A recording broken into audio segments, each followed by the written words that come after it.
door panels of the apartment where old Colonel Pyncheon, a dead host, had received his affrighted visitors with an awful frown.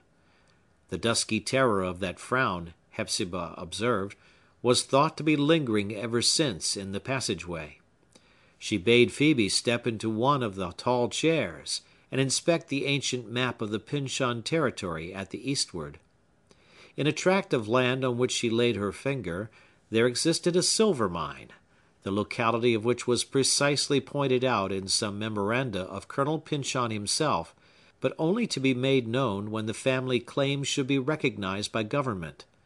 Thus it was for the interest of all New England that the Pyncheons should have justice done them. She told, too, how there was undoubtedly an immense treasure of English guineas hidden somewhere about the house, or in the cellar, or possibly in the garden. "If you should happen to find it, Phœbe," said Hepzibah, glancing aside at her with a grim yet kindly smile, "we will tie up the shop bell for good and all." "Yes, dear cousin," answered Phœbe. "But in the meantime, I hear somebody ringing it."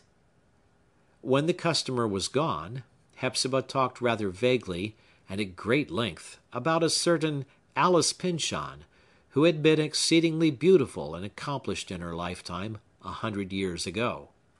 The fragrance of her rich and delightful character still lingered about the place where she had lived, as a dried rosebud scents the drawer where it has withered and perished. This lovely Alice had met with some great and mysterious calamity, and had grown thin and white, and gradually faded out of the world.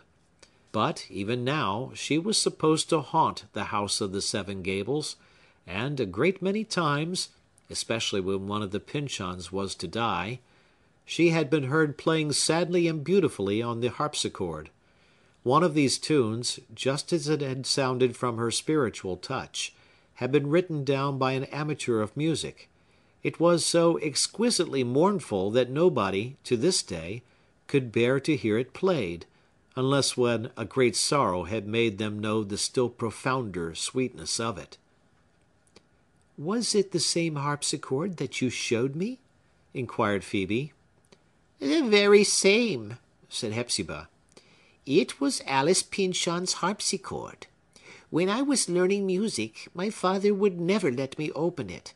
So, as I could only play on my teacher's instrument, I have forgotten all my music long ago." Leaving these antique themes, the old lady began to talk about the daguerreotypist, whom, as he seemed to be a well-meaning and orderly young man, and in narrow circumstances, she had permitted to take up his residence in one of the Seven Gables. But, on seeing more of Mr. Holgrave, she hardly knew what to make of him. He had the strangest companions imaginable, men with long beards, and dressed in linen blouses, and other such new-fangled and ill-fitting garments, reformers, temperance lecturers, and all manner of cross-looking philanthropists, community men, and come-outers, as Hepzibah believed, who acknowledged no law and ate no solid food, but lived on the scent of other people's cookery, and turned up their noses at the fair.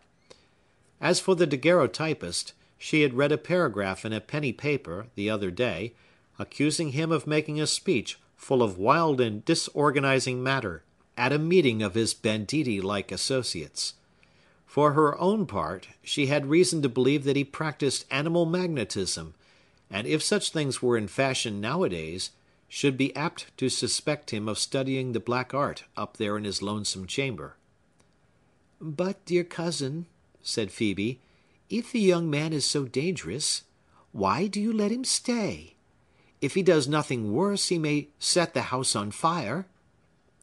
"Why, sometimes," answered Hepzibah, "I have seriously made it a question whether I ought not to send him away.